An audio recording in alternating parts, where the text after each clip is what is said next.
Gravando. Sejam bem-vindos ao Estema Podcast. Eu sou o Fábio Bessa e aqui do meu lado, como sempre, Thiago Kawamura. E aí, pessoal, tudo bem com vocês? Começando mais um Estema, né, Fabião? Mais um. Que número que é hoje? Perdi a conta. Também perdi. Perdi a conta. Vocês aí que estão seguindo, agora vocês vão contando pra gente, vão ajudando. E quem que a gente trouxe hoje aqui, Thiago? Ô, Fabião, hoje o negócio vai ser complicado. Porque já fiquei sabendo que ele já fez mais de 20 maratonas, esse cara aqui que a gente trouxe hoje. Então, se a gente for falar de cada uma, vai dar umas 5, 6 horas de episódio. Mas a gente vai passando, né? Uma por uma aí. A gente vai falando de ultramaratona que já foi feito também. Mas trouxemos quem, Fabião? José Moura Politi, é isso? José Augusto Mora. Politi. José Augusto Mora Politi. Alguém te chama de José Minha mãe Augusto? quando tá brava comigo. E olhe lá. E olhe lá. Guga, mais conhecido como Guga. Guga Politi. Guga Politi. É isso. Guga, obrigado aí por ter aceito vir falar com a gente. Vamos trocar uma ideia aí sobre sua vida profissional e esportiva também. Legal, obrigado pelo convite. Eu que agradeço. Por onde começamos, hein, Fabião? Cara, a gente começa falando sobre um pedal que esse cara fez até Aparecida esse final de semana, você sabia? Que esse final pedalando, de semana? Pra Aparecida. Foi Aparecida do Norte. Quantos quilômetros são, Guga? Deu 213. 213. A gente sai da Praça Pan-Americana, um grupo que a gente faz já há 11 anos, acho que foi 11ª, 12ª vez que a gente foi, e acaba lá em Aparecida, 213 quilômetros. 213, imagina como é que não fica... Com uma baita altimetria. Puta, tem Mais não ou é menos. um absurdo, Não muito. não tem ladeira, mas tem aqueles falsos planos, subidinha, descidinha, mais subidinha que descidinha, mas... Dá pra fazer um Iron já aí, hein, cara? Você já pedala mais que 180. Verdade. É só fazer tudo e acabar vivo cada um deles, né? Não, mas agora é sério, antes da gente entrar nas maratonas, em tudo que a gente vai conversar aqui, coincidiu do Guga ter feito foi esse domingo agora. A gente Foi sábado. Foi sábado. A gente está gravando na quarta-feira, então bem recente. Você vai há quanto tempo lá para Aparecida? A primeira vez que a gente foi, acho que foi em 2011. É um grupo, a gente chama do Tour de Aparecida. Os primeiros anos que nós fomos, ou todos os anos, na verdade, a gente foi em homenagem ao pai de um amigo que na época estava doente, era devoto de Aparecida, o Sadek. E aí acabamos virando uma tradição. Então, todo final de ano a gente vai. Já teve anos com mais gente, com menos gente, mas tem um grupo core ali que todos os anos vai. E obviamente, não é um negócio simples, mas chegamos, graças a Deus, todos bem. Alguns poucos pneus furados, mas sem um grande problema, sem nenhum acidente. E a gente vai num ritmo tranquilo para comer, para almoçar, dar risada. Isso que eu ia perguntar, é todo mundo assim atleta amador ou não? Tem uma galera que só vai e pega a bicicleta só para isso? Não, aí? Acho que não tinha ninguém. Talvez esse ano que tivesse menos preparado, talvez fosse eu. Caramba. Não, e eu não estava preparado mesmo, mas deu certo, chegamos. Igual o pessoal disse, eu cheguei branco, cheguei mal, mas cheguei. E dá quanto tempo até lá? Em cima da bike foram 8 horas, mas com as paradas deu 11, 12 horas. Caramba. Deu 11, 12 horas. Vocês vão pela Ayrton Senna? Ayrton Senna, Carvalho Pinto, e aí em Tremembé, Taubaté, e em Tremembé a gente vai por dentro, a gente pega uma estrada paralela. Entendi. Dutra é muito perigosa, a gente foge. Né? Mas esse ano teve um elemento especial para mim, porque tem 3 semanas, 4 semanas, acho que tem. Aliás, 3 semanas. No dia que eu fui, estava dando 3 semanas, ou 3 semanas e 2 dias, eu tive Covid, né? Então o pulmão ainda não está 100%. Obviamente, depois que passou o período de quarentena, eu fui no médico, fui no pneumo, fiz os exames que eu tinha que fazer, falei com o cardiologista, me liberaram para ir, mas eu cheguei mais cansado do que qualquer outro ano. Nossa. Mas cheguei. Então, isso é importante. Foi bom, foi legal. Isso aí. E o Guga pediu para a gente trazer Coca Zero pra ele tomar, né, Fabião? Coca Essa Zero, foi a exigência. Cara. Alguns exigem Heineken, outros exigem Coca Zero. O Érico exigiu Heineken. Exigência não. Se eu soubesse que eu tinha espaço para isso, eu tinha pedido coisa muito mais cara. O Fabião pra mim ontem, o que você quer que eu... O que você toma? Cerveja, uísque, quase que a gente brincou, né? Água do norte da Patagônia. Eu falei, sei lá. Pode ser Coca Zero mesmo, eu sou simplinho. Tá bom. Exigências aí. A Edna tomou vinho. Tomou vinho com a Edna. O suíço, cachaça e cerveja dele. Você ficou bem depois do episódio com o suíço? Cara, eu já tô meio velho já, então a ressaca pra mim bate um pouco mais forte. Então quando eu misturo as coisas, tipo, cara, eu posso tomar cerveja pra caramba não, mas bastante. Fica bem. Fico ok. Misturei alguma coisa ali, pronto. Aí picou a cachaçinha lá. Cachaçinha do Vitor e do Bonadil. Do Vitor. Do Bonadil eu nem peguei. Nem pegou. A segunda nem peguei. Ainda bem. Na hora é uma boa ideia, né? Parece sempre uma ótima ideia, cara, né? Na hora. O problema é o dia seguinte, né? Exato. Não, o dia seguinte vem a promessa, né? Nunca mais vou beber. Ô Guga, e conta pra gente. A gente sempre gosta de saber como é que o esporte começou na sua vida, assim. Então, você é desde pequeno, você sempre praticou esporte, brincou muito quando era criança, foi só depois, faculdade, trabalho.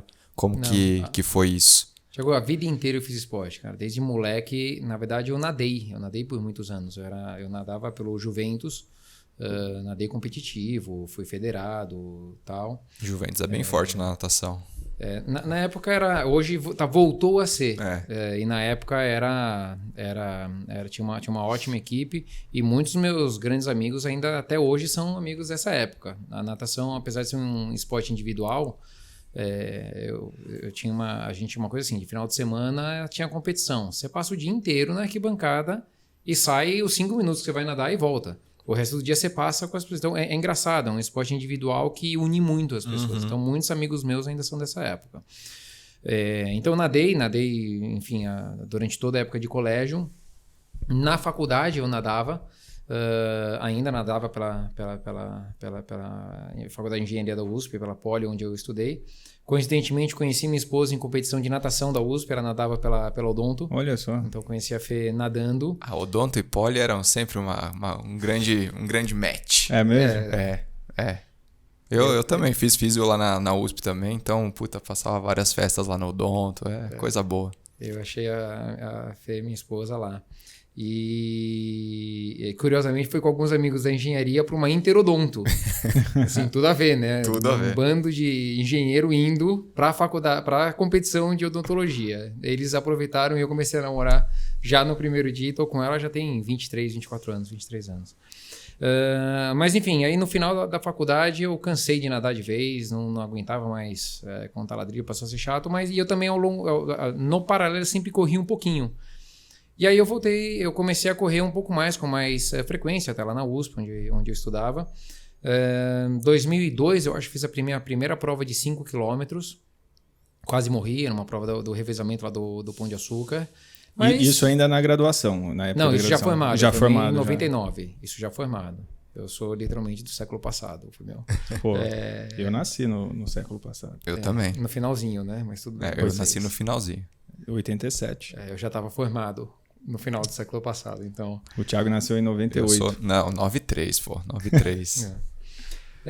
Então, e aí eu comecei a correr, fiz a primeira prova, aí fiz uma prova de 8, fiz uma de 10, de 15. 2003 eu fiz a minha primeira meia maratona e meu irmão morava em Chicago. E ele correu a maratona de Chicago e ele falou, por que você não corre maratona? Eu achava que eu era muito novo, que eu não tinha corpo para fazer, que eu não tinha resistência. E aí em 2004 eu resolvi tentar e fiz a minha primeira maratona aqui em São Paulo. Maratona de São Paulo, fiz, sei lá, 3 horas e 40 e tanto, quase 4 horas.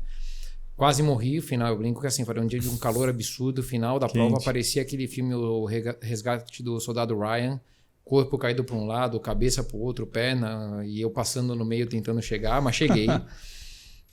Aí em 2005 eu fiz de novo São Paulo, aí em 2005, final do ano, eu fui visitar meu irmão em Chicago, corri uma prova fora do país, uma Major. Na época nem era Major, na época não tinha o conceito das Majors. Esse negócio de Major. Não existia Major. Você vê quanto tempo faz quando você pensa nessas coisas, né? Como as coisas mudaram. Exatamente. Aí, peguei gosto. E eu não sabia isso do seu irmão. Seu irmão então já fez maratona? Meu irmão fez 2 maratonas. Acho que, se eu não me engano, foi Chicago 2004, 2005. Meu irmão nadava super bem também. Enfim, na época mesmo que eu nadava muito melhor até. Ele tinha uma força tremenda, provas curtas, ele ia super bem. E, enfim, aí ele me incentivou, fiz. 2006 foi um ano que de trabalho foi infernal, então eu treinei muito pouco. E aí no final de 2006 eu vi que aquilo não estava funcionando, que eu tinha que voltar a fazer a ter minha vida. E aí em 2007 eu me inscrevi para Paris. Não tinha filhos ainda, fui para Paris. Eu me lembro que Paris foi na véspera do meu aniversário. Foi acho que 16 de abril, meu aniversário 17. Não, foi dia 15 de abril, 16 eu passei em Paris, 17 minha esposa foi, me encontrou na Itália, a gente passou... Tranquilo. A gente tirou férias, viajamos por ali, foi super gostoso. E aí, a partir daí, eu engrenei e nunca mais parei de correr. E aí, desde então, foram várias maratonas. Mas nessas primeiras aí, você treinava com alguém já? Tinha um treinador? Não? As 3 primeiras, não. As 3 primeiras eu treinei meio que por conta, com uma planilha que meu irmão tinha. Uhum. E aí, quando eu voltei a treinar, essa é uma história engraçada, que quando eu voltei a treinar direito para fazer Paris 2007, eu me lembro que eu liguei pro Dema, da Deluca, que foi meu técnico de natação quando eu era adolescente. Não quando eu era criança. Quando eu era criança eram os 2 Paulos, né? O Paulo Ramos e o Paulinho, que são amigos até hoje também. Mas adolescente eu treinei com o Dema. E aí eu voltei a conviver com ele. O Dema é um amigão, um irmão mais velho, um cara espetacular, super presente na minha vida. Depois eu conto das agruras que eu causo a ele, coitado. Mas aí eu voltei a treinar com o Dema. E a partir de 2017, eu me lembro que meu melhor tempo tinha, na época, acho que Chicago eu tinha feito 3:34. E aí eu treinei para Paris com o Dema e fiz em 3:18. Caramba, baixou. Puta, baixei muito e sem grandes esforços. Aliás, talvez até treinando menos, mas treinando melhor. Direito, né? E aí, desde então, nunca deixei de treinar com o Dema. Isso foi 2007. Tirando as 3, incluindo Paris, eu fiz já com o Dema 28 maratonas. Então, pô, legal. Já teve chão. 28 maratonas. 28 maratonas. Você vai fazer uma maratona? Eu voltei a treinar, sabia, cara? 28 com o Dema, mas com as outras Dema. 3. Então foram 31. Merda. Caramba, 31 mais de 30. Eu voltei a treinar semana passada, sabia? Você me falou. Eu encontrei o Guga... Eu atendo às 6 da manhã, tava lá, cheguei, não tinha nem chego para abrir a clínica, né? Então eu tava do lado de fora, ali na Pedroso.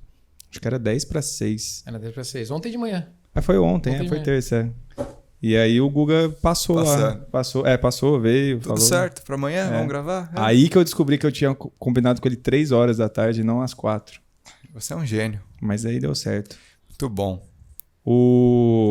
Bom, assim, a gente conversou já com bastante gente que fez maratona e eu acho que a gente não conversou direito sobre a dinâmica do treino, do processo para você treinar para uma maratona, né? Que tem muita gente que tem vontade de fazer, mas como encaixar toda a rotina de treino dentro do seu trabalho, da sua vida, né? O Guga é pai de 3 meninos, cara. Imagina como que não é a demanda fora o trabalho, né? E quando você começou com os treinos de maratona, como é que foi você organizar ali? Porque ele passou 10:06 da manhã. Você sempre treinou de manhã? Eu sempre treinei de manhã, mas obviamente quando eu não tinha filho era muito mais simples, né? Porque se fosse o caso, dava para ir na hora do almoço ou de noite, enfim. Eu acho que tem alguns pontos aqui. O primeiro deles é o seguinte: se você fizer de manhã, tá feito. Né? Hoje eu treinei de manhã. Cara, acabei de treinar. Se o dia alongar, não alongar, tanto faz. Dá check, né? Dá check. E com filhos hoje, de noite é o tempo que eu tenho com os moleques, né? Eu gosto de estar com eles, de ajudar no processo de banho, de arrumar, de dar janta, de curtir. Meu pequeno ainda ajuda a escovar a dente, que seja. Largar na mão da Fê nem seria justo.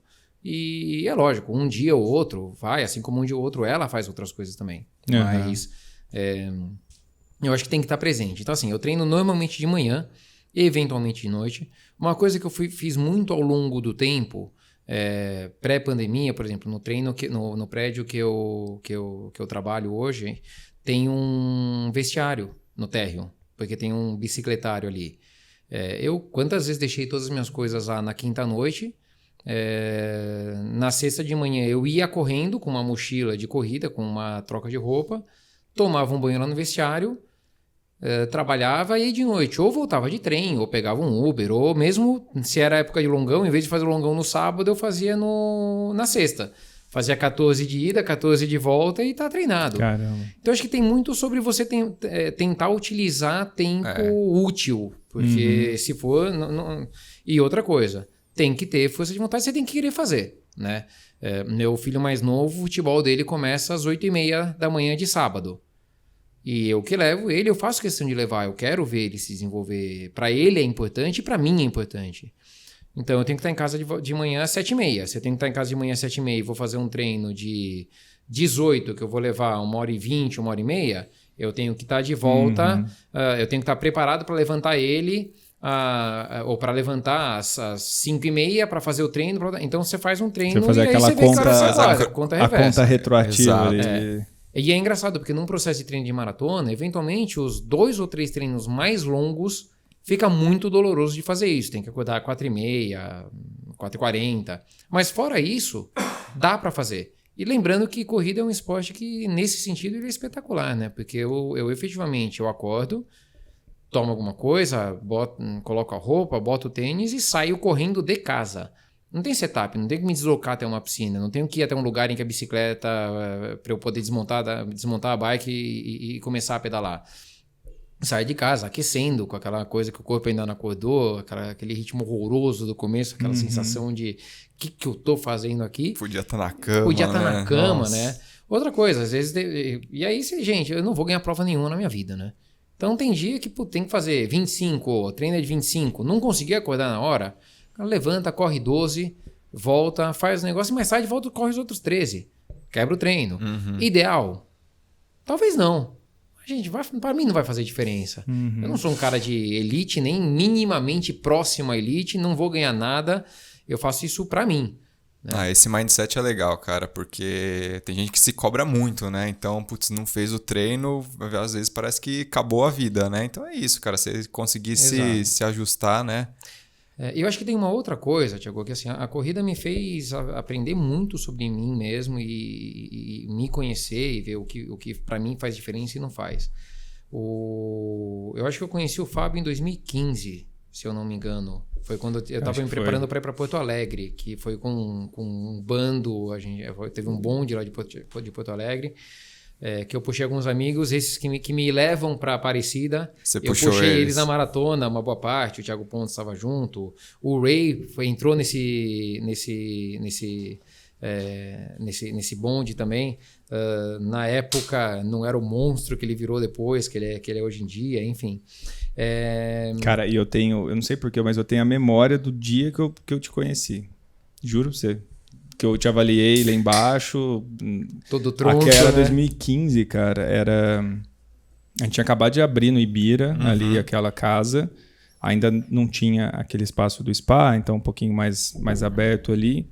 E eu lembro de você descrevendo a dor que você estava sentindo no quadril, que falou que parecia uma bola de tênis apertando. Era alguma descrição assim, que eu não lembro, marcou. É isso mesmo. E aí, cara, isso faz tempo, hein? E eu não sei porquê, guardei, lembrei. Memórias. Mas aí, o que eu fiz, gente, eu fui melhorando o meu tempo de maratona, algumas piorando, aí nasce filho, você não dá foco, aí você resolve fazer. Em 2012, eu treinei direitinho para uma maratona que eu fiz na Itália. Eu ia de férias, eu achei uma maratona e tinha lá, convenci minha família, minha mãe estava lá, minha prima mora na Itália, convenci todo mundo que era ótimo a gente ir para Trieste, lá no nordestinho da Itália, e valeu muito a pena mesmo, o lugar é lindo, valeu a pena, mas tinha a maratona de Trieste, então vamos correr a maratona de Trieste. E eu consegui fazer em 3 horas e 5. E ali, caramba, cara. Eu falei... Mas foi o que você foi de Tinha sido 3:17, 3:18. Não, aí já teve tempo, algumas eu outras. passei para 3:09, eu fiz 3:09. Eu posso contar de Berlim, que foi a pior prova que eu fiz na minha vida. Vamos voltar para lá depois. 2011. Aí apanhei pra caramba. Mas enfim, fato é que nesse momento eu fiz meu melhor tempo, foi 3:05. E aí eu falei, agora tá na hora de tentar subir 3. Isso era maio, tinha Buenos Aires em outubro. E eu treinei muito para fazer essa sub-3 em outubro em Buenos Aires. E fiz 2:58. Foi super legal. Eu acabei detonado. Num nível. Eu me lembro que depois da prova, a minha esposa comprou ingresso pra gente ir naquele Teatro Colón que tem lá em Buenos Aires. Só que ela comprou no último piso. Nossa! E não tinha elevador. Parabéns. Então, primeiro que eu cheguei no hotel, eu tinha desencontrado dela, ela tava brava. Aí saímos pra andar na cidade, vamos andar? Vamos, claro. Lógico, tá na hora, né? vamos embora. E aí eu cheguei lá em cima, assim, a perna já queimando, né? Aí ela tinha esquecido alguma coisa que eu tive que voltar pro hotel pra buscar. E eu voltei com a maior boa vontade, subi de novo. Quando a gente desceu de novo, eu me lembro direitinho, me deu uma crise de riso, choro, cansaço, esgotamento, dor, tudo ao mesmo tempo. Que foi assim, e ela começou a rir da minha cara, e os dois rindo no meio da rua em Buenos Aires. A galera, os argentinos passando, olhando, falando assim, o que esses loucos doidos vão fazer? aí? Mas o fato é que a recuperação dessa maratona foi muito dura. E o esquema de preparação foi muito duro, teve muito foco, eu já tinha 2 filhos... Foi difícil. Nessa maratona eu mudei minha relação com a corrida. Eu comecei a levar mais leve, eu comecei a correr com menos pressão. Eu mudei e eu acrescentei 10, 15 minutos no meu tempo, mas onde eu acabo a maratona hoje, tomo um banho e consigo fazer o que eu tiver que fazer. Tomo um banho e no dia seguinte não tô dolorido, tô super inteiro.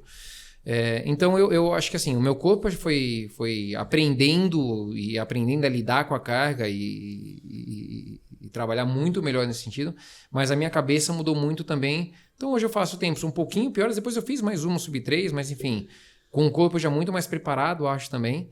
Mas no dia seguinte eu tô inteiro, eu não tenho mais aquele nível de desgaste que eu já tive no passado. Então isso mudou muito a forma como eu treino.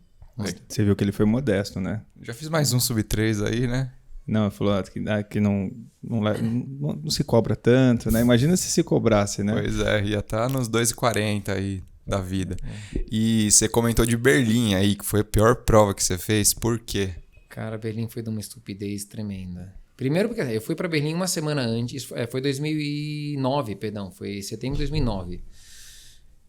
Eu fui uma semana antes e fui com a Fernanda. Meu filho ia fazer 1 ano, os avós cuidaram dele e a gente fomos só nós dois. Ela corre também? Faz alguma coisa, sua esposa? Não, ela é do futebol. Futebol? Ela já na faculdade também jogava, ela adora futebol. Que legal. Joga, caminha, faz alguns esportes, mas correr ela não é a maior fã, não. Gosta mais de jogar bola. Gosta mais de jogar bola, ela é boleira. E... eu cheguei uma semana antes, então, cara, umas semanas na Alemanha, não dá pra não beber. Então a gente bebia cerveja, bebia vinho, estávamos na casa de amigos. Aí turistando, turistando. Fabião sabe bem sobre isso. Caminhando como se não houvesse amanhã e, não vou ferrar a viagem dela, vai. Aí não tem, vamos comer massa? Não, vamos comer Subway. Eu me lembro, na véspera da maratona eu almocei Subway. Fato é que eu não fiz nada como deveria. No dia da maratona eu acordei para tomar café, achei que ia comer uma fruta, não achei nenhuma fruta fresca ali que eu achasse interessante no hotel, mas tinha pêssego em calda. Pêssego, fruta, calda, açúcar. Bom, é tudo que eu preciso. Energia. Comi aquele negócio, no dia seguinte, no dia anterior tinha comido pra caramba, andado pra caramba.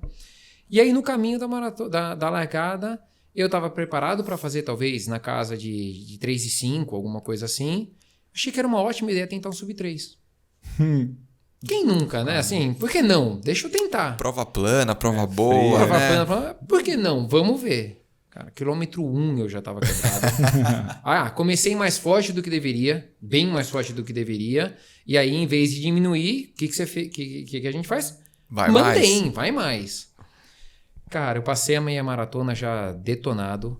Quando chegou no 26, eu parecia o coelhinho da Duracell, a bateria acabando assim, ó. Eu fiz tudo errado, né? Aí eu encontrei com minha esposa no 27. Ela me deu presta atenção, passa moleque. E na hora eu voltei a correr. Aí eu fiz o caminha, corre um pouquinho, caminha, corre. Cheguei, melhorei muito meu tempo na época. Eu tinha acho que 3:15 de melhor tempo, que eu tinha feito em Florianópolis. Fiz em 3:09, então melhorei pra caramba o tempo. Mas não foi divertido. Foi uma prova ruim, foi assim, sofrido, foi difícil. E ali foi, mas eu acho que foi talvez uma prova determinante para eu aprender a correr e aprender que você não inventa coisa na hora, que você não vai comer o que você não deve comer. A parte de alimentação e etc. antes, você quer fazer um tempo bom? Não adianta, gente. Não adianta você achar que vai tomar vinho na véspera e vai bem.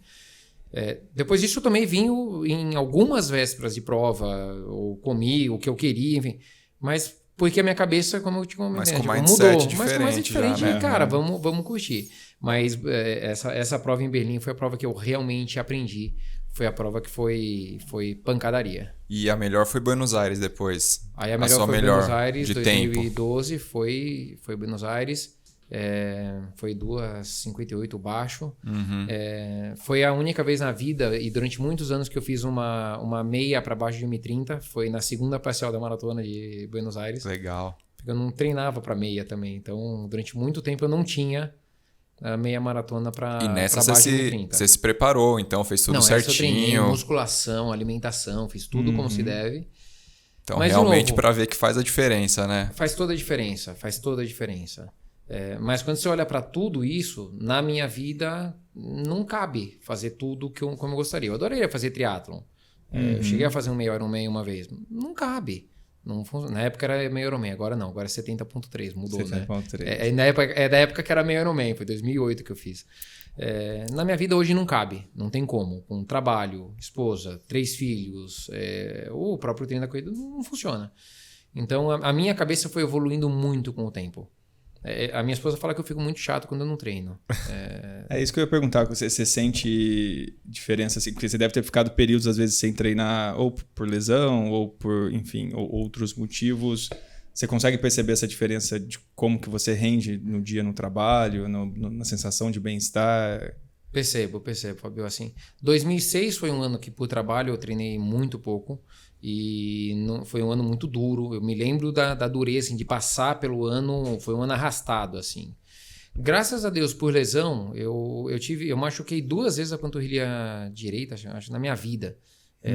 Acho que as 2 eu passei até com você e foram machucados muito bobos de 2 semanas sem correr. Fora isso, eu nunca lesionei. Nunca precisei ficar 2, 3 meses. Nunca precisei parar de treinar. Já senti alguma dorzinha? Já senti. Mas aí, faz isso, faz tal exercício e continua treinando. Baixa o ritmo, se for o caso, mas pode continuar. Mas eu sinto uma diferença tremenda na disposição. E é curioso como quando engrena nos treinos, fica muito mais fácil de você continuar fazendo. Eu voltei agora, eu voltei a encaixar, acordar cedinho para treinar. Então, acordar 5 horas da manhã para treinar tá sendo super tranquilo. Não tá aquela coisa de sofrimento. Agora, outra coisa ter um objetivo ajuda muito. Então, eu já montei meu plano de provas do 2022. Ano que vem. E o plano de provas de 2022 passa por qualificar para Boston 2023. Então, eu em abril vou fazer São Paulo, mas vou fazer para qualificar para Boston. Então, eu já estou treinando pensando no ano e meio daqui para frente. Mas se eu não fizer agora, não adianta depois chegar na véspera e tentar, entendeu? É bacana ouvir assim você falando desse processo de preparação para maratona com vários aprendizados. Com Berlim você aprendeu algumas coisas, talvez, que não pode menosprezar tanto. Ou assim, tem que levar em consideração. Coisas que a gente já sabe, mas na hora ali, pelo contexto, pelo ambiente, você acaba, não vai acontecer nada e na hora acontece. E aí a gente acaba tirando lições para a próxima preparação e eu acho que vai calejando, né? Imagina com 31 maratonas o quanto que você já não tem a noção do processo. Já sabe o arroz com feijão, exatamente, né? Já sabe coisas que não pode mudar. E aí a minha pergunta é assim, na sua vida profissional, você consegue levar um pouco desse aprendizado como maratonista? Você acha que isso é importante para você? Eu acho assim, eu acredito muito. Eu sou daqueles caras que eu não acredito que existam diferentes personas dentro de um indivíduo só. Cara, eu sou um cara só. Eu sou o Guga, que eu trabalho bastante. Eu sou o pai dos moleques, eu corro, mas eu sou um indivíduo só. É lógico que eu tenho diferentes comportamentos em diferentes ambientes, com diferentes pessoas que eu confio mais, confio menos, pessoas que posso ter mais liberdade. Na minha casa não tem máscara, né? No trabalho você tem que tem regras de comportamento, o que seja, mas eu sou uma pessoa só no final do dia. E tem algumas coisas, desde planejamento, é engraçado, eu vou dar um exemplo aqui. Eu me lembro que quando eu resolvi fazer a maratona abaixo de 3 horas, a primeira coisa que eu fiz foi fazer e eu tinha acabado de sair eu tinha saído há não muito tempo, né, desse trauma, aspas, de Berlim, 2 anos antes. Eu fiz um mind map. Eu falei, cara, maratona 3 horas, o que eu preciso? Isso foi, sei lá, 6 meses antes da prova. Eu preciso, em termos de alimentação, preciso falar com um nutricionista, fazer tal. Em termos de roupa, eu preciso ter uma roupa que eu conheça, não pode estrear roupa, um tênis que seja não sei o quê. O que eu preciso em termos de treino? Eu preciso fazer intervalado, eu preciso fazer musculação, eu preciso fazer não sei o quê. Eu preparei ali, eu fiz ali quase que um planejamento no Mind Map, que 3 semanas atrás eu me vi fazendo um outro Mind Map, muito parecido para o que eu tenho que fazer no trabalho.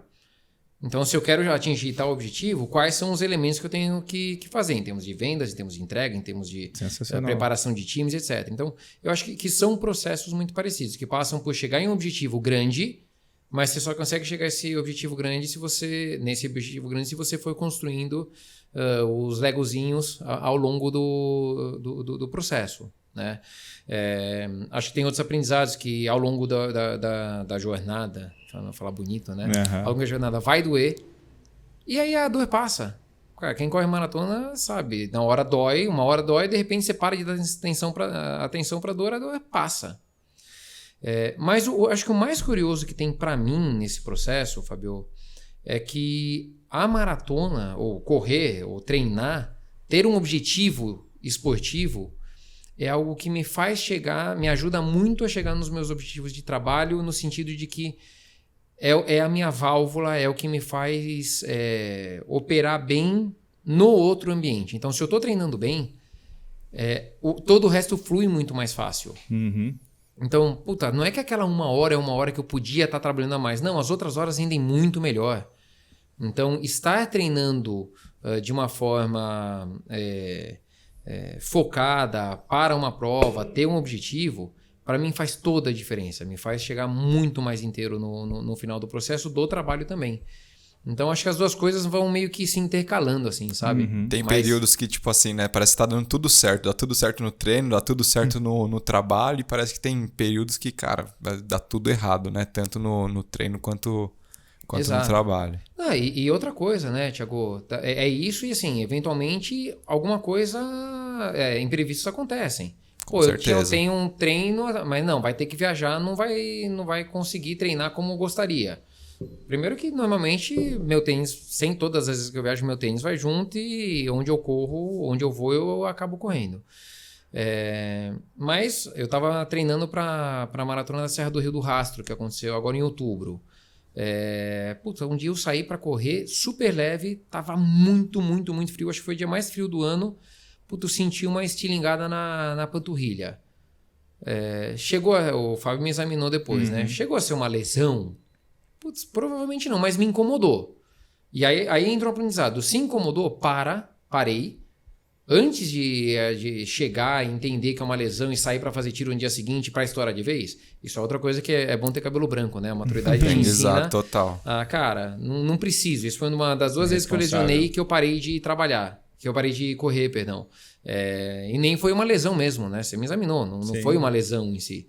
Mas eu fiquei 2 semanas sem correr por vontade minha. Falei, acho que vale a pena... Para não prejudicar lá na frente, Exatamente. Só que isso veio num momento que, em teoria, eu deveria estar fazendo treino de pico para maratona, tanto em volume quanto de altimetria, que a Maratona Serra do Rio do Rastro é uma porrada que eu fiz agora. Conta um pouquinho aí pra quem não sabe como é que é essa maratona. Essa é uma... Inclusive o Guga ganhou um quadro no Hall da Fama da Care Club. Depois vamos colocar uma foto ali. Porque coroou aí essas 30 maratonas, 31 maratonas. Essa é uma prova delicada, que tem 2.400 metros de ganho de ascensão. Olha o adjetivo, nos 42 quilômetros. Delicada. Eu caminhei 7 quilômetros. 7 quilômetros finais da prova é num nível de inclinação que eu não conseguia correr. Talvez se eu não tivesse machucado, não tivesse tido esse negócio na panturrilha, eu tivesse conseguido chegar sem caminhar. Não acho, tá? Mas, aconteceu. Não adianta lutar contra. Então, vamos estar zerado. Cheguei na prova menos preparado do que eu gostaria, mas tudo bem. Então, tem um quê de você se adaptar com coisas que acontecem. Trabalho é a mesma coisa. Nem tudo segue o plano. Tem uma frase que eu gosto do Mike Tyson, que a tradução é: todo mundo tem um plano até tomar uma porrada na cara. Porrada na cara, isso. Eu adoro essa frase, cara. E acontece em tudo na nossa vida. Tudo. Mas enfim, cheguei inteiro, o Fábio ajudou, mas cheguei inteiro lá na Serra do Rio do Rastro, foi divertido. E você, falou dessa prova aí da Serra do Rio do Rastro, falou do interior lá da Itália, e dessas 30 maratonas aí, acredito que tenham mais coisas exóticas, assim, tem mais alguma que tem alguma diferencial? Porque, por exemplo, a gente trouxe a Edna aqui que, fez as Majors, né? Tem as Six Majors lá, tem a Mandala, tudo. E você já viu que tem umas provas mais raiz aí no hall. Então, eu queria saber se tem mais alguma diferente. Tem 3 episódios divertidos aqui, eu acho, chegou. Um deles foi uma que eu fiz, eu acho que eu fui chamado muito de maluco na época, mas hoje eu posso falar que eu fui um pioneiro no tema de provas virtuais. Provas virtuais. Em 2019, pré-pandemia, eu ia correr Boston. E aí, enfim, não consegui... eu ia correr Chicago. E aí teve um episódio que eu não... eu tive uma situação particular que eu acabei não podendo viajar, tive que adiar a viagem. E aí eu vi que tinha... E eu estava super frustrado, que eu não sabia o que eu ia correr, estava super bem treinado. E aí eu vi que tinha a tal da maratona virtual de Nova York. E aí eu fiz enfim, me inscrevi, depois recebi a medalha em casa e tal. E eu fiz uma maratona dentro do Parque Vila Lobos. Mentira, 14, 15 voltas lá. Com o Dema de bicicleta, o Dema do meu lado, alguns amigos pedalando comigo, o Caio Viana correndo comigo no final, enfim. Então essa foi lembro dessa história, eu lembro. Tanta história que agora ele vai falando, eu vou lembrando. Vai lembrando. E essa eu tava bem treinado, essa foi outra que eu fiz abaixo de 3 horas. Cara, mas 14 voltas ali, ó. Sub-3 no Vila Lobos. Nossa. O bom é que eu não precisava carregar gel, né? Cada 3 km eu passava no mesmo lugar e pegava uma comida. Acho que a outra história interessante foi que eu corri Boston em 2008, 2013 e 2018. E é por isso que eu quero voltar em 2023, aí quem sabe 2028 e assim seguir. Mas 2013 eu tava lá quando teve a bomba. O atentado, Quando teve o atentado. E graças a Deus eu já estava no hotel quando aconteceu, enfim. Foi mais pro final da prova, né? Eu já tinha chegado. E eu me lembro que eu cheguei no hotel, liguei para todo mundo, falei que tava tudo certo. E eu tava saindo de volta para a chegada quando meu pai me ligou. E falou: onde você tá? Eu falei: tô voltando lá pra festa. Tem uma cerveja, aquela Samuel Adams, né? Que tem uma festa. Tô voltando pra lá pra ver. Ele, cara, volta pro hotel que teve atentado na chegada. Nossa. Eu voltei pro hotel, ninguém sabia ainda no hotel. No hotel ninguém tinha se ligado ainda. E eu me lembro de estar lá no hall do hotel, quando começou, o pessoal falou: bomba. E aí só se falava disso. E aí, cara, me bateu um desespero violento. Caramba. Eu lembro direitinho, isso foi 15 de abril de 2013. Você estava sozinho lá? Eu estava sozinho. Graças a Deus eu estava sozinho, né? Porque eu, na verdade, estava viajando, aí a Fê voltou e eu fiquei lá, a Fê voltou com os meninos.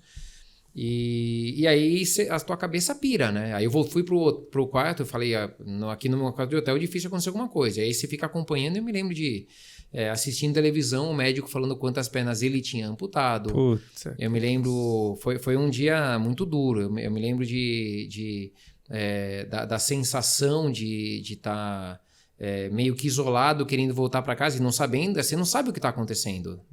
Hoje você tem uma perspectiva. Na época você está lá, você não sabe se vão explodir a cidade, sei lá o que vão fazer. É lógico, não nem se grau, mas... Cara, eu me lembro de uma hora eu ligar para minha esposa, chorando, igual criança. Falando, eu quero voltar para casa. Caramba, chorando. E aí eu me lembro do dia porque eu consegui embarcar de volta no dia seguinte, dia 16.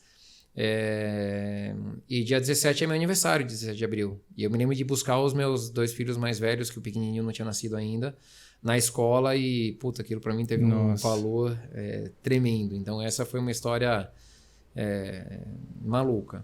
Agora, acho que a mais legal foi a de Boston em 2018, porque não é a de Boston, a de Boston e a de Londres de 2018. Que foram... eu corri as duas com 6 dias de diferença. Nossa. Cara, isso eu lembro.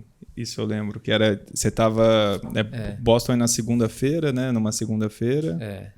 E Londres é no domingo seguinte. Londres é no outro domingo. E eu tava... E assim, a história toda foi... Eu tava inscrito em Boston... E aí, pela empresa que eu trabalhava, eu ganhei. A empresa é uma empresa inglesa e a Cornerstone, ela patrocinava algumas ONGs, charity, né, lá na Inglaterra. E eles ganharam 3 ou 4 inscrições e sortearam entre as pessoas que queriam correr, e eu ganhei uma delas. Então eu ganhei uma viagem era passagem, alimentação, tudo pela empresa que eu trabalhava. Inscrição, inclusive, eu tive que fazer um fundraising, arrecadar, né? Mas, puta, super legal, vamos embora. Quando que eu vou ter essa oportunidade? Quando que eu vou ter de novo? Mas eu estava inscrito em Boston. E o meu chefe morava em Boston.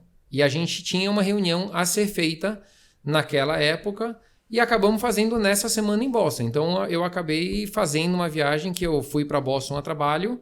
No meio do caminho eu tive que ir para Dallas a trabalho, voltar para Boston, ir para Londres. Caramba. E correr as 2 provas. E foi aquele ano que Boston foi um frio tremendo. Da chuva, a que o japonês ganhou. Que o japonês ganhou, foi um perrengue violento. E Londres foi a prova de Londres mais quente da história. Então, o homem lá judiou de mim, o homem em cima lá judiou de mim. Caramba. Eu desgastei em Boston muito mais do que eu imaginava, pela questão de clima, pela questão de tempo.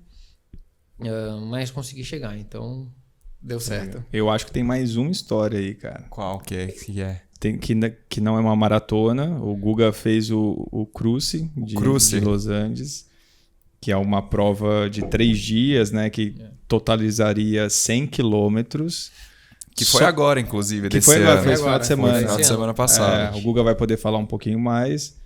Mas... Não, bom, acho melhor até você contar, senão eu já vou acabar dando spoiler. Mas tem uma história legal aí desse cruce aí. Você cansou das maratonas e aí foi fazer ultra. Foi. Essa história é espetacular, porque essa eu tenho um carinho especial, porque eu tenho alguns amigos de colégio que correm. O Fábio conhece alguns deles, né? Tem a Renata Louro, o marido dela, o Daniel. E tem um outro cara que é meu amigo da época de natação com o Dema também, que é o Edu.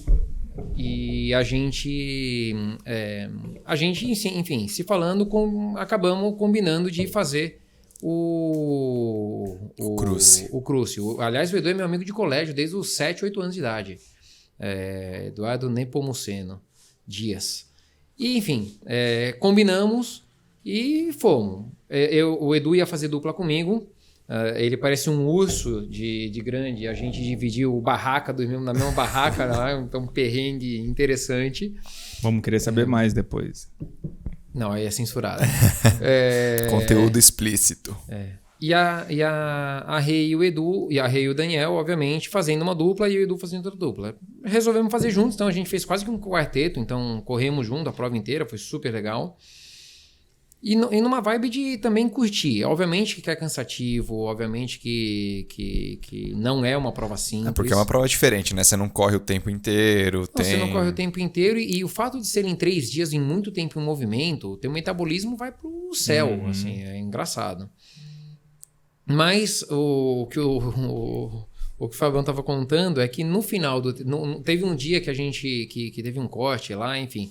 O fato é que quando a gente acabou a prova, não tinha dado 100 km, tinha dado no 92. Aí eu falei, cara, não. Eu vim para fazer 100 quilômetros. Não, tinha dado tipo 96. Aí eu falei, não, eu não saí de casa para correr 96. Eu saí de casa para correr 100. Aí eu voltei a gente voltou, a gente chegou, pega as malas, vai pro hotel. O Edu chegou, tombou na cama. Aí ele me viu, eu tô colocando tênis. Ele, onde você vai? Imagina, velho. Acabou de fazer 96. O cruze, todo mundo com febre, doente lá, todo machucado. Aí ele falou, onde você vai? Eu vou correr. Vou correr 4 quilômetros aqui. Ele falou, você tá de brincadeira, velho. Ele falou, você não é normal, cara. Eu falei, não, mas tudo bem, ninguém é, né? Vambora. Aí eu corri. Só que aí a hora que eu acabei esses 4 quilômetros, tava dando, sei lá, 38 no Garmin, no dia. Falei, cara, já tem que correr 38, corre 42. Aí eu corri mais 4. Cara. Aí deu os 42,2, aí eu falei assim, agora eu posso descansar. Aí eu me lembro no dia seguinte, acordando, cara, eu me olhei no espelho, eu parecia como é que chama aquele filme lá? O Benjamin Button. Cara, eu parecia um menino de tão magrelo, tão mirrado que eu tava. O corpo foi embora. Eu comia e não saciava. Mas essa história foi engraçada também. Legal. E o cruze, você fica 3 dias lá em barraca, né? Na verdade, acho que de um dia para o outro. São 2 noites. 2 noites de barraca. E aí, o banho lá lencinho de papel? Frio gelado. Então, você tem 2 opções. Água de degelo. Água de degelo ou lencinho. O Edu tomou banho de água de degelo, eu tomei banho de lencinho. Cara, impossível entrar bom que o degelo já faz um recovery, né? Já faz um recovery, exato. Cara, mas assim, vem aquele rio, um rio lindo, né? A hora que eu entrava no rio até a canela parecia que tinha alguém literalmente pegando e torcendo assim meu osso. Não dava pra entrar. E os caras, eu entrando na água até aqui assim, super tranquilo, os caras tranquilamente isso? Lá. Eu tentei entrar, juro que eu tentei, esquece, não dava. Aí jogava uma aguinha na piscina, vamos lá, lencinho umedecido, desodorante e segue o jogo pro dia seguinte. Não tinha como fazer diferente. E eu tive 2 pacientes que fizeram agora também, assim, eles falaram que é uma baita estrutura também, né? Assim, do acampamento, né? Do jantar que tem, as coisas. É uma baita estrutura, não é um perrengue. Você chega, gente, tem massa, tem um assado, né? Espetacular. No ano que eu fui, saiu do Chile, esse ano acho que foi da Argentina, que saiu, se não me engano. Porque é o cruze, porque justamente ele cruza da Argentina pro Chile, né? E eu decidi que essa semana ano que vem eu vou voltar para lá. Vai fazer de novo. Vou fazer de novo. Ano passado, quando eu fiz, em 2018, eu fiz com essa galera. E agora eu vou fazer solo. Vou fazer para realmente fazer um pouquinho diferente e ver o que dá. Se preparem, Fabião. Vai ter trabalho aí. O bom é que um outro cara que vai é o meu cardiologista. Então, se eu tiver algum problema, ele já tá lá para me ajudar. Então, vai ser mais fácil. E, Guga, quando que, assim, você acha que deu essa virada de chave, assim, que você falou, puta, gosto de correr, quero fazer esse tanto de maratona aí? Porque você falou, começou a fazer, fez uma ali, fez outra, e aí agora, cara, faz pelo menos uma por ano, às vezes 2. Como que foi essa dinâmica? Eu não sei se tem um evento, sabe, Thiago? Assim, eu gosto de correr, cara. Eu sempre gostei de esporte. Esqueci de comentar um ponto importante. Eu não tenho coordenação motora fina nenhuma.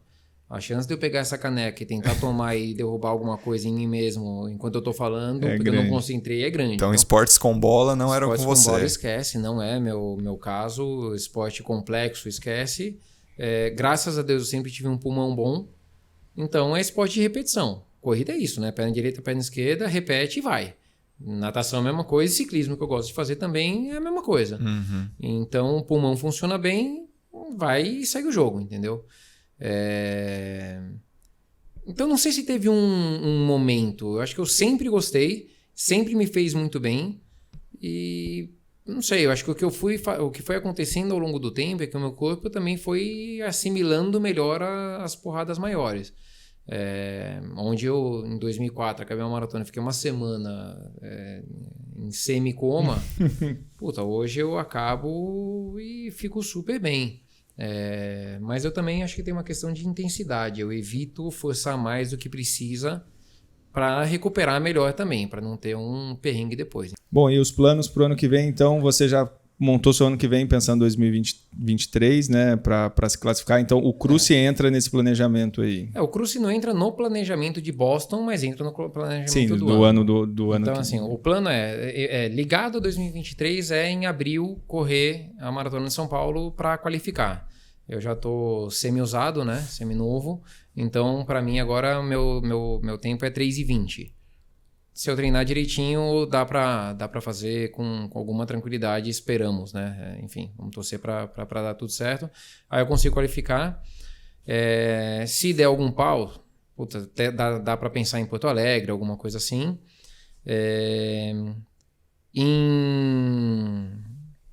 Em outubro, deve ter... a gente deve fazer o pedal para Aparecida em outubro. Em junho vai ter o Letap, que eu ia fazer esse ano, o Letap do Rio, um mês atrás. Não consegui porque eu tive Covid. Então, eu consegui... o pessoal da organização foi super bacana, eles me mudaram para o ano que vem. Então, eu vou fazer em junho o Letap. Aí, em outubro, eu devo ir fazer esse tour de Aparecida de novo, ainda pedalando. Novembro, a maratona de Buenos Aires. Aí, talvez, se tudo correr bem, vou fazer a maratona de Buenos Aires. Quem sabe tentar fazer força lá. E aí, em dezembro, fazer o Cruze novamente. E aí, e algumas meias nesse meio do caminho como parte do treinamento, né? Uhum. E aí, se Deus quiser, em 2023 eu volto com Abril 2023 eu volto com a sequência de a cada 5 anos fazer Boston. Bom, chegando no final aqui, Guga, a gente sempre pede para os convidados dar alguma dica de livro para quem está acompanhando a gente. Pode ser tanto na área esportiva, pode ser na área de carreira, algo que você acha legal as pessoas lerem. Eu gosto muito de biografia de atleta. Mais do que qualquer tipo de biografia, eu gosto muito de biografia de atleta. Pausa, cara. Se falar aquela de novo... Nossa, eu já vou... Já até a do Agassi? A do Agassi. Todo mundo fala dela? Não. Todo mundo. Porque a do Agassi, o Agassi, um monte de gente já falou e o Thiago tá lendo esse livro. Eu tô lendo já Você faz... já acabou, espetacular, cara? né? Não acabei. Ele não acabou, ele tem Mas mais de um ano. né? Não, eu tô ali eu tô em, sei lá, acho que 98 no ano, assim, né, da carreira dele. Ainda tem um chão aí.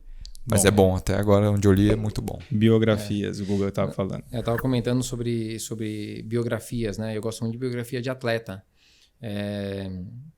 Então, assim, vou falar de algumas que eu gostei muito. A do Guga é muito bacana. Eu li uma do Federer, apesar dele ainda estar na ativa, e o cara é impressionante. A do Agassi, a gente comentou, mas é muito, muito boa. Mas aqui eu acho que eu mais gostei mesmo foi a biografia do Senna. Eu me lembro de... Até porque quando eu era moleque eu me lembro de acordar de madrugada para ver as coisas. Até hoje eu gosto de Fórmula 1. Minha esposa adora que de domingo eu fico 2 horas assistindo a corrida de carrinho, ela não se conforma. Da volta, né? Exatamente, mas puta, eu adoro. Inclusive então, você é Team Hamilton ou Team Verstappen?